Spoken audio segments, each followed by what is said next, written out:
Bonjour à tous. Que la miséricorde de Dieu soit sur vous aujourd'hui.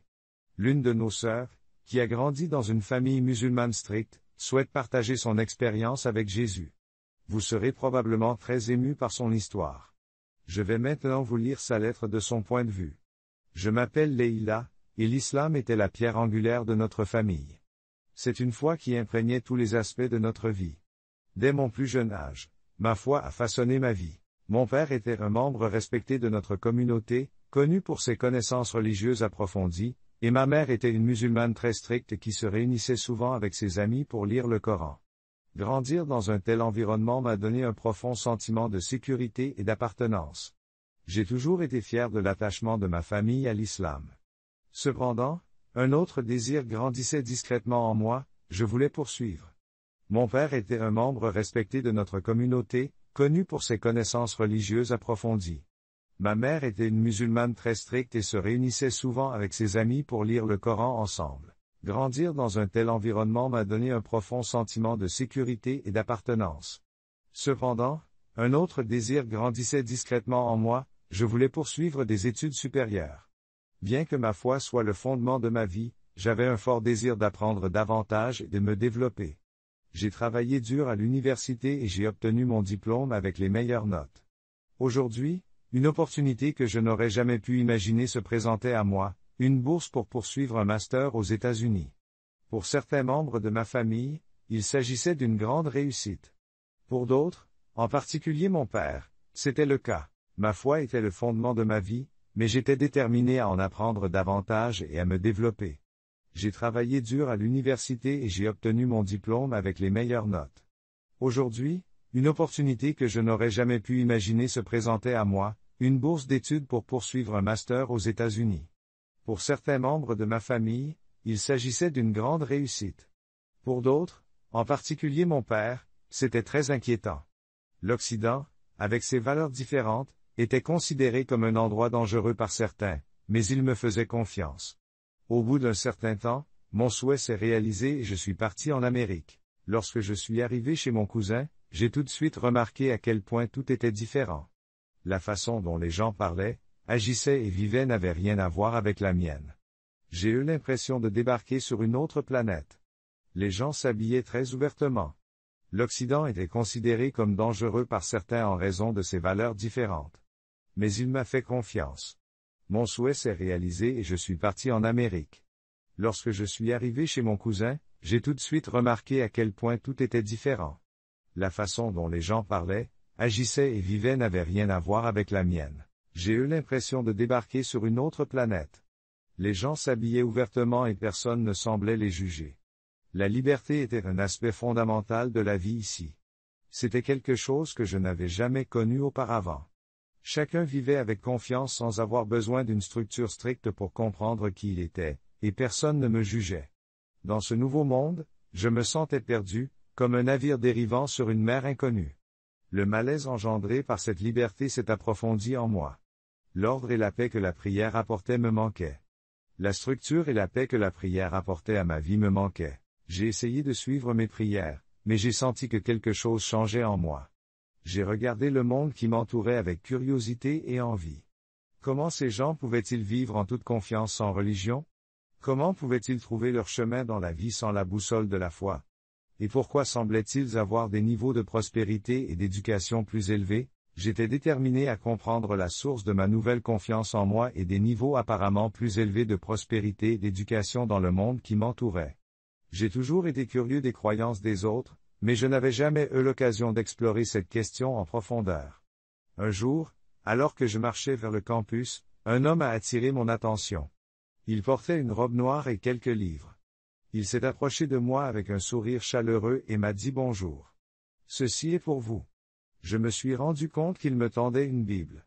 J'ai senti une vague d'incertitude m'envahir et les mots me manquaient. Je l'ai remercié et j'ai pris le livre, mais je ne savais pas pourquoi il me l'avait donné. Un jour, alors que je marchais vers le campus, j'ai soudain été frappé par une série de questions. Un homme vêtu d'une robe noire et portant quelques livres a attiré mon attention.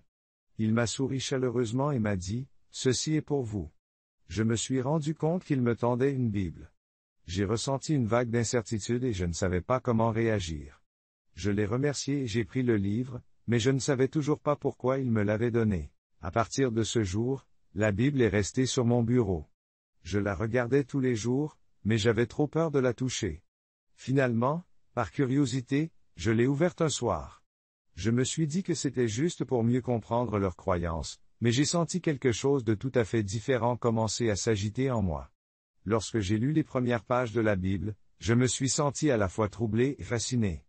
À partir de ce jour, la Bible est restée sur mon bureau. Je la regardais tous les jours, mais je n'avais pas le courage de la prendre. Finalement, par curiosité, je l'ai ouverte un soir. Je me suis dit que c'était pour mieux comprendre ce qu'ils croyaient, mais j'ai ressenti quelque chose de tout à fait différent. Lorsque j'ai lu les premières pages de la Bible, je me suis senti troublé mais aussi fasciné. Les paroles de Jésus étaient si différentes de celles que j'avais entendues dans le Coran, et elles ont résonné en moi de manière inattendue. Ces paroles parlaient d'amour, de pardon et d'une relation personnelle avec Dieu, des choses que je n'avais jamais envisagées auparavant. J'ai relu certaines phrases plusieurs fois, me demandant comment il était possible de se sentir si proche de Dieu sans le poids des règles et des punitions. Ce n'était qu'une idée, rien de plus. Je n'avais jamais imaginé trahir ma foi ou ma famille, mais une petite étincelle s'était allumée en moi et je savais que je ne pouvais pas l'ignorer. Un jour, alors que je rentrais de l'université, il s'est passé quelque chose qui allait changer ma vie pour toujours. Lors d'une randonnée, j'ai vu un magnifique champignon sur le bord de la route. Furieux, sans réfléchir, j'en ai cueilli un petit morceau et je l'ai mangé.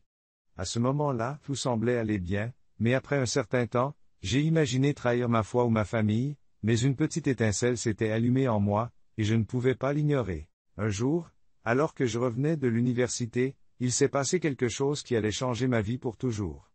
Lors d'une randonnée, j'ai vu un magnifique champignon sur le bord de la route. Furieux, j'en ai pris un petit morceau et je l'ai mangé. À ce moment-là, tout semblait aller bien, mais au bout d'un moment, j'ai senti que quelque chose n'allait pas en moi. Ma tête s'est mise à tourner et j'ai ressenti une douleur à l'estomac. Paniqué, j'ai essayé de retourner à mon point de départ, mais à chaque pas, le monde autour de moi devenait de plus en plus flou. Soudain, tout est devenu noir. Je me suis effondré sur le sol. Je ne sentais plus mon corps, comme si je m'étais complètement déconnecté de ce monde. J'ai fermé les yeux, m'attendant à la douleur et à la faim. J'ai senti que quelque chose n'allait pas et ma tête a commencé à tourner. J'ai ressenti une douleur à l'estomac. Paniqué, j'ai essayé de revenir à mon point de départ, mais à chaque pas, le monde autour de moi devenait de plus en plus flou. Soudain, tout est devenu noir. Je me suis effondré sur le sol. Je ne sentais plus mon corps. C'était comme si je m'étais complètement déconnecté de ce monde. J'ai fermé les yeux, m'attendant à la douleur et à la faim. Mais ce qui s'est passé n'était pas ce à quoi je m'attendais. Je me suis retrouvé dans un autre endroit, rempli de lumière et de paix. Il n'y avait ni douleur ni peur. Je me sentais léger, comme si j'avais quitté mon corps et que je flottais dans une autre dimension. Tout était incroyablement calme et enveloppé d'une grande paix. À ce moment-là, j'ai ressenti une présence, une paix et une lumière trop profonde pour être décrites avec des mots. J'étais dans un lieu de lumière et de paix. Il n'y avait ni douleur ni peur. Je me sentais légère, comme si j'avais quitté mon corps et que je flottais dans une autre dimension. Tout était incroyablement calme et enveloppé d'une paix environnante. J'ai ressenti une présence, une paix et une lumière trop profonde pour être décrites avec des mots. J'ai vu un homme vêtu de blanc, entouré d'une aura lumineuse. Il s'approchait de moi. Je ne l'avais jamais vu auparavant, mais sans avoir besoin d'explication, je savais qui il était. Jésus. Je n'avais aucun doute sur son identité. À ce moment-là, le temps s'est arrêté. Sa présence était plus réelle que toute autre chose. Je sentais plus que ce que je voyais. Je me suis senti légère et en paix, puis je l'ai vu, un homme vêtu de blanc, entouré d'une aura lumineuse, qui s'approchait de moi. Je ne l'avais jamais vu auparavant, mais je savais qui il était, Jésus. Je n'avais aucun doute sur son identité. À ce moment-là, le temps s'est arrêté. Sa présence était plus réelle que toute autre chose. Je sentais plus que ce que je voyais. Alors que Jésus s'approchait de moi, la paix en moi s'est intensifiée. Toute peur et toute douleur dans mon corps ont disparu instantanément. Il était rempli d'amour pur. Il souriait doucement et ses yeux pénétraient mon âme comme s'il connaissait tout ce qui était en moi. Son regard me réconfortait, me remplissait d'une paix qui rendait insignifiantes mes peurs les plus profondes. Il a commencé à me parler d'une voix calme, profonde et compatissante. La voix de Jésus a atteint chaque recoin de mon cœur, me touchant profondément. La vie n'est pas finie, Leïla, a-t-il dit. On t'a donné une autre chance, mais cette expérience changera ta vie pour toujours. Tu seras sauvé, mais ton chemin ne sera plus le même. Maintenant, je te donne une nouvelle mission. Lorsque tu marcheras sur ce chemin, il y aura des défis à relever, mais souviens-toi que tu n'es pas seul. Je serai avec vous à chaque étape du chemin. Il parlait avec conviction, ces mots résonnant profondément en moi. La vie n'est pas finie, Leïla, a-t-il déclaré. On t'a donné une nouvelle chance, mais cette expérience changera ta vie pour toujours. Tu seras sauvé, mais ton chemin ne sera plus le même. Avec un sens de l'objectif, il poursuivit, je te donne une nouvelle mission. Lorsque vous suivrez ce chemin, vous aurez des défis à relever, mais n'oubliez pas que vous n'êtes pas seul. Je serai avec vous à chaque étape du chemin. Les paroles de Jésus sont empreintes d'une profonde sagesse et d'amour. Il m'invitait à une paix éternelle, mais me lançait aussi un appel. Il ne s'agissait pas seulement d'une promesse de salut, mais aussi d'une prise de conscience d'une responsabilité. Il a ensuite commencé à réciter quelques versets de la Bible, chacun d'entre eux résonnant au plus profond de mon âme. Tout d'abord, sachez ceci, je suis le chemin, la vérité et la vie.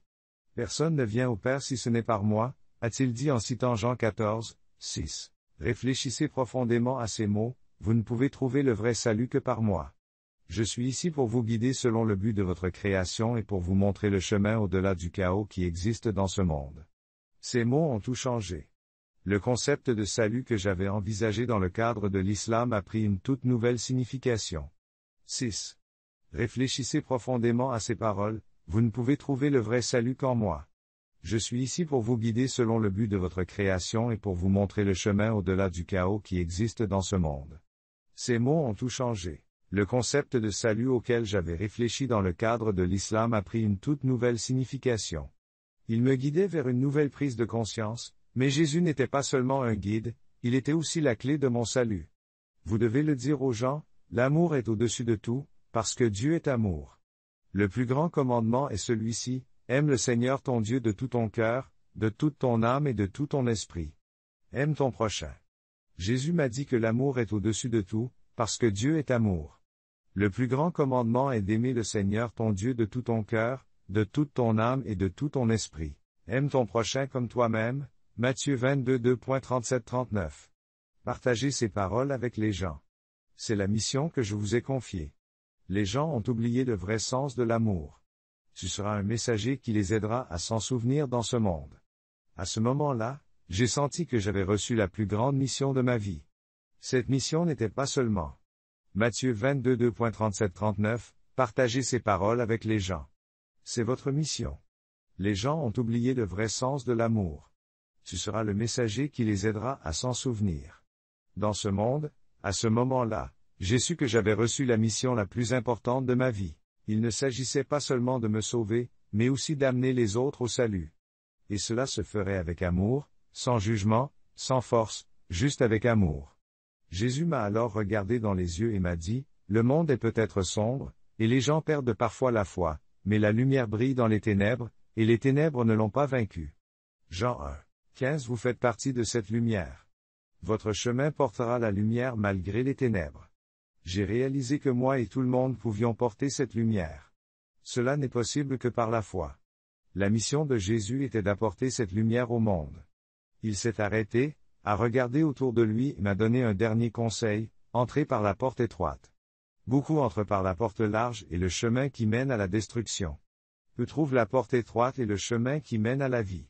Matthieu 7, 13-14 Ces paroles me rendent responsable de mes actes. Marcher sur ce chemin étroit est difficile, mais il mène à la vraie vie et à la paix éternelle. À ce moment-là, le monde est revenu et la lumière s'est éteinte. Jésus m'a regardé une dernière fois et m'a dit, n'aie pas peur. Je serai toujours avec toi. Lorsque j'ai ouvert les yeux, j'étais de retour dans le monde réel. Mon corps me faisait légèrement mal. 13-14 Ces paroles ont ouvert la voie à une responsabilité importante. Marcher sur ce chemin étroit serait un défi, mais il mènerait à la vraie vie et à la paix éternelle. À ce moment-là, c'était comme si le monde revenait lentement et que la lumière commençait à faiblir. Jésus m'a regardé une dernière fois et m'a dit, n'aie pas peur. Je serai toujours avec toi. Lorsque j'ai ouvert les yeux, j'étais de retour dans la réalité. Mon corps ressentait une légère douleur, mais mon cœur était rempli d'une paix profonde et d'une nouvelle conscience. Un jour, j'ai oublié de fermer ma Bible dans ma chambre et ma cousine s'en est aperçue. En voyant le livre sur la table, elle a eu l'air surprise, mais elle n'a rien dit. Mais le lendemain, tout a changé. Ma cousine a appelé mon père et lui a expliqué la situation. Lorsque le téléphone a sonné, j'ai senti quelque chose se briser en moi. La voix de mon père était plus froide et plus dure que jamais. Leila, un jour, j'ai eu une révélation. J'ai réalisé que mon cœur était rempli d'une paix profonde et d'une nouvelle conscience. J'avais oublié de fermer ma Bible dans ma chambre et ma cousine s'en est aperçue. Elle a vu le livre sur la table et a eu l'air surprise, mais elle n'a rien dit. Le lendemain, tout a changé. Ma cousine a appelé mon père et lui a expliqué la situation. Lorsque le téléphone a sonné, j'ai senti quelque chose se briser en moi. La voix de mon père était plus froide et plus dure que jamais. Leila, dit-il d'une voix lourde et déterminée. J'ai entendu quelque chose et je veux savoir si c'est vrai. Lis-tu la Bible? Est-ce vrai? À ce moment-là, le monde a semblé s'effondrer sur moi. Il était inutile de nier la vérité. Prenant une profonde inspiration, j'ai avoué, oui, papa. C'est vrai, mais je ne le lis que par curiosité. La voix de mon père s'est immédiatement élevée. Tu trahis notre foi? Tu ne respectes pas tout ce que je t'ai appris? Es-tu en train d'abandonner notre famille? Sa voix était indubitablement directe. J'ai entendu quelque chose et je veux savoir si c'est vrai. Lis-tu la Bible? Est-ce vrai? À ce moment-là, j'ai eu l'impression que le monde s'écroulait autour de moi. Il était inutile de nier la vérité. Prenant une profonde inspiration, j'ai avoué, oui, papa. C'est vrai, mais je ne le lis que par curiosité. Sa voix s'est immédiatement élevée. Tu trahis notre foi? Tu ne respectes pas tout ce que je t'ai appris? Es-tu en train d'abandonner notre famille? Notre religion? Toutes nos valeurs? Sa colère était palpable. J'ai eu beau essayer de lui expliquer, il n'a pas voulu m'écouter. Si tu choisis cette voie, tu ne pourras plus être ma fille. Chaque mot me blessait profondément. Je sentais sa déception et sa colère, mais je savais aussi que je ne pouvais pas me détourner de cet appel en moi, celui de mon père. Sa voix était le son de la destruction de notre relation. Je savais que je prenais la décision la plus difficile de ma vie. Je faisais face à la vérité et il m'était impossible de l'ignorer. Mes liens avec ma famille ont commencé à se briser à partir de ce moment-là. J'ai ouvert la Bible. Une nouvelle réalité se formait en moi, mais cette nouvelle foi m'éloignait de mon ancienne vie et me faisait me sentir encore plus seul parmi ceux qui s'opposaient à moi. Lorsque mes liens avec ma famille ont été complètement rompus, j'ai ressenti un vide profond dans ma vie. Les mots durs de mon père résonnaient à mes oreilles, et la réalité était que j'avais tout abandonné. Il ne restait plus grand-chose de mon ancienne vie. Le rejet de ma famille m'a profondément peiné, mais en même temps, il a renforcé ma foi chrétienne. Je devais avancer sur ce nouveau chemin car j'étais à un point de non-retour. L'absence de ma famille me paraissait un lourd fardeau, mais Jésus aime. J'étais déterminé à aller de l'avant sur ce nouveau chemin parce que j'étais à un point de non-retour. Alors que l'absence de ma famille me semblait un lourd fardeau, l'amour de Jésus et la paix qu'il offrait ont comblé ce vide. Au début, je me suis senti seul et la rupture de ma relation avec mon père a laissé des traces dans mon cercle social. Beaucoup de mes anciens amis ont pris leur distance lorsqu'ils ont appris que je suivais cette nouvelle voie, et mes liens avec eux se sont lentement estompés. Je savais que je devais construire une nouvelle vie en tant que chrétienne. Avec cette détermination, j'ai commencé à participer davantage aux communautés chrétiennes et à jouer un rôle plus actif dans l'Église. Je m'y sentais en sécurité parce que j'étais entouré de personnes qui partageaient la même foi et qui m'acceptaient sans jugement. L'Église est devenue comme une nouvelle famille pour moi. J'ai assisté à des cours d'études bibliques et participé à des événements communautaires. J'ai rencontré des personnes qui ont renforcé ma foi au quotidien. Chaque moment passé avec ces personnes a apporté un nouvel espoir et une nouvelle paix dans mon cœur. Je ne me sentais plus seul. Ces personnes m'ont enseigné la profondeur et le sens du christianisme, et pas seulement ses aspects superficiels. L'amour et le pardon de Dieu sont devenus le centre de ma vie, la remodelant chaque jour. J'ai rencontré des personnes qui ont renforcé ma foi. Chaque jour, j'ai ressenti un nouvel espoir et une nouvelle paix. Je ne me sentais plus seul. Ces personnes m'ont enseigné la profondeur et le sens du christianisme. L'amour et le pardon de Dieu sont devenus le centre de ma vie, la remodelant chaque jour. L'un des plus grands défis de ma nouvelle vie a été de laisser mon passé complètement derrière moi. Mon ancienne identité, mes anciennes habitudes et ma foi résonnaient parfois dans mon esprit, mais chaque matin, lorsque j'ouvrais la Bible, les paroles de Jésus m'aidaient à me ressaisir et à faire un nouveau pas en avant. Chaque page m'apportait une nouvelle leçon qui renforçait ma foi, en particulier les mots de Matthieu 11.28 qui m'ont toujours fait avancer. Venez à moi, vous tous qui êtes fatigués et chargés, et je vous donnerai du repos. Ces mots m'ont guidé à chaque étape de mon nouveau voyage, alors que je me reconstruisais. J'ai également entamé un nouveau voyage, partager les paroles de Jésus avec les autres. J'ai participé aux activités de sensibilisation de notre Église, j'ai parlé aux sans-abri et les ai aidés, et j'ai parfois participé à des voyages missionnaires en dehors de la ville. Lors de ces voyages, voir la gratitude dans les yeux des personnes que nous aidions a profondément marqué mon cœur. Je ne vivais plus. J'ai réalisé à quel point il était important d'aider les gens, et j'ai agi avec l'amour de Jésus. Cela a donné un nouveau sens à ma vie. J'ai trouvé la paix dans ma nouvelle communauté, mais l'absence de ma famille a toujours laissé un vide en moi. La rupture de la relation avec mon père a été la plus douloureuse. Perdre son approbation et son amour m'a profondément blessé, mais ce processus m'a enseigné la puissance du pardon offert par Jésus. Comme il est écrit dans la Bible, « Pardonnez et vous serez pardonnés ». Luc 6. 37 Joule et répéter ces mots dans mon esprit chaque jour, même si je savais que mon père ne me comprenait pas. J'ai appris à lui pardonner et à laisser ce lourd fardeau derrière moi. Je ne suis plus en colère contre lui. J'ai toujours un amour profond pour lui et j'espère qu'un jour nous nous réconcilierons. Avec le temps, ma vie chrétienne s'est encore approfondie. J'ai commencé à voir. J'étais reconnaissant d'avoir une nouvelle philosophie de vie chaque jour. Je vivais une vie chrétienne dans le monde d'aujourd'hui, et c'était un voyage de foi personnelle et un voyage d'assistance aux autres avec amour et de partage de la miséricorde de Dieu. Je suis toujours conscient de l'amour et de la paix qui m'habitent. La Bible m'a donné une nouvelle philosophie de vie. Je suis reconnaissant pour cette nouvelle vie que Dieu m'a donnée. Vivre une vie chrétienne dans le monde d'aujourd'hui est un voyage de foi personnelle et d'assistance aux autres avec amour et en partageant la miséricorde de Dieu. Je suis conscient de l'amour et de la paix qui m'habitent et je suis reconnaissant pour la nouvelle philosophie de vie que je reçois de Dieu chaque jour. Vivre une vie chrétienne dans le monde d'aujourd'hui est un voyage de foi personnelle et un voyage d'assistance aux autres avec amour et en partageant la miséricorde de Dieu. Je suis conscient de l'amour et de la paix que Jésus m'accorde à chaque pas que je fais. Malgré la rupture de mes relations avec ma famille, Jésus m'a donné une nouvelle famille, un nouvel espoir et une nouvelle vie. Je suis convaincu que l'amour de Dieu est toujours avec moi, ce qui me donne la confiance nécessaire pour aller de l'avant avec assurance et sans regarder en arrière.